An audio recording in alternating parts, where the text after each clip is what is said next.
香港人因為好多都缺乏獨立思考能力，所以好多人云亦云的言論，好似上條片講嘅可以不愛但不要傷害，仲有唔中意咪唔好睇咯，呢類似是而非的論調，係姜濤墮海千層浪這個 case 上面，又有好多這種中庸論調。作為一個文化評論頻道，我哋覺得有責任深入拆解一下這類洗腦式的人云亦云有什麼問題和禍害。表面上，你唔中意可以唔睇是一種尊重選擇的姿態，所以佢有一種表面嘅合理性，貌似理所當然，所以點解會有咁多人講？但深入分析就會發現未必，而且實則隱含着對公眾參與的壓抑與對公共性辯論的逃避。一、無視被動接收與非選擇性暴露。首先，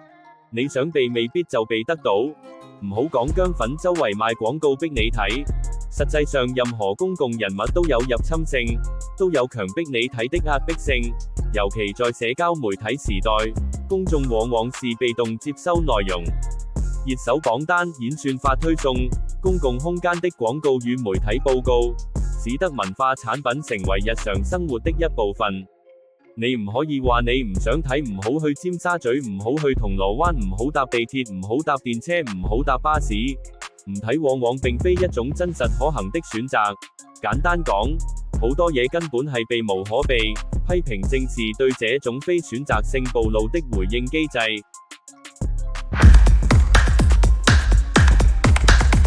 最重要的問題係，點解要避？點解要選擇唔睇？在媒體與文化產品進入公共領域的情況下，偶像與其相關現象不再只是私人娛樂的對象，而是一種牽涉公共價值、社會倫理的文化實踐。批評不僅是消費者的權利，更是公民參與公共事務的基本方式。以唔中意可以唔睇作為防衛，等同於否定公眾對公共資源的干預權與改善權。三、不自覺的反智主義，壓抑建設性意見的多樣性。非所有批評都是出於仇恨或負面情緒。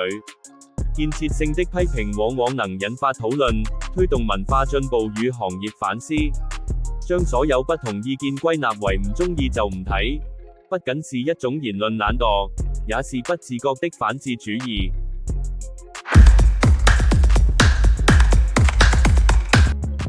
一、逃避公共責任的偽中立。當某些偶像、媒體或文化產品作為公共場域的一部分進入大眾視野時，他們便不再僅僅是私人領域的消遣。針對他們的批評和討論，正是公眾行使監督權、參與公共事務的體現。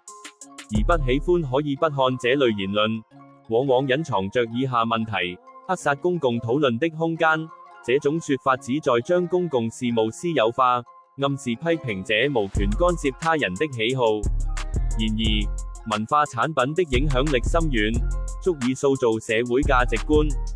當他們傳遞不當信息時，公眾的批評是必要的糾正機制，而非個人情緒的宣泄。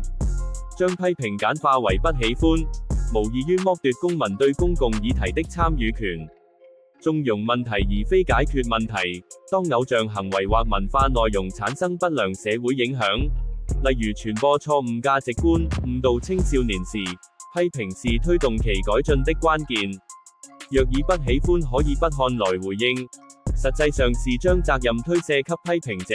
並放任問題持續惡化。這種眼不見為淨的心態，對於社會健康發展是極為有害的。